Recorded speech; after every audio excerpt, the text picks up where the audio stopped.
Article 370 पर 2 दिन की सुनवाई पूरी।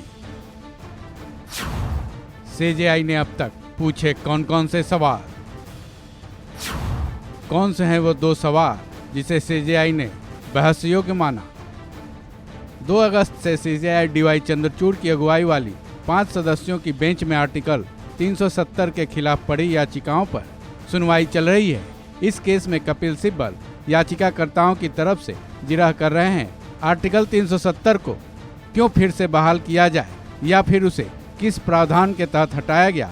ये इस केस की धुरी तो है ही, साथ ही इस मामले को लेकर कई सवाल हैं जिनके बारे में सीजेआई डीवाई चंद्रचूड़ ने 2 दिनों की जिरह के दौरान सीनियर लॉयर कपिल सिब्बल से पूछे हैं। सीजेआई के ये सारे सवाल कपिल सिब्बल की दलीलों के बाद किए गए हैं। सीजेआई के उन सभी सवालों में से 2 सवाल ऐसे हैं जिनको सीजेआई चंद्रचूड़ बहस के योग्य मानते हैं। सीजेआई ने गुरुवार को इन दोनों सवालों को उठाया। क्या है वो दोनों अहम सवाल, इसके बारे में तो हम बताएंगे ही। आर्टिकल 370 से जुड़े केस में सीजेआई चंद्रचूड़ ने और भी क्या क्या सवाल कपिल सिब्बल से किए हैं, उस पर एक नज़र डाल लेते हैं। आप संवैधानिक मशीनरी कैसे स्थापित करेंगे? क्या आप कह सकते हैं कि आर्टिकल 370 बदलने की कोई व्यवस्था नहीं है, ऐसे में जब हर कोई इसे बदलना चाहता है? क्या भारतीय संविधान में आर्टिकल 370 का स्थायित्व जम्मू कश्मीर संविधान के प्रावधानों से मिल सकता है?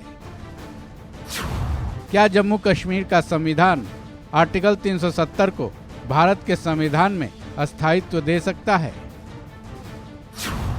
राज्य की संविधान सभा का कार्यकाल कितना रहा होगा?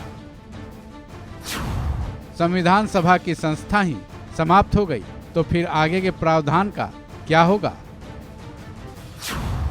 जब संविधान सभा समाप्त हो जाती है तब क्या होता है?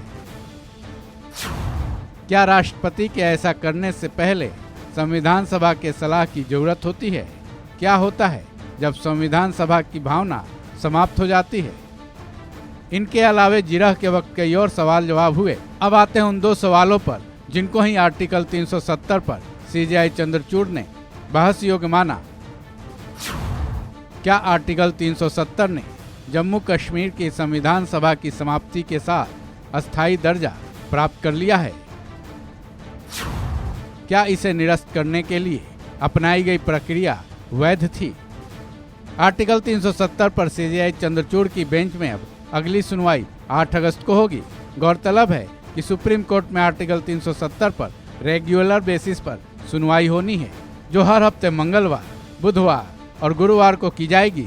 आर्टिकल 370 के खिलाफ डाली गई याचिकाओं पर चल रही सुनवाई पर पूरे देश की नज़र टिकी हुई है।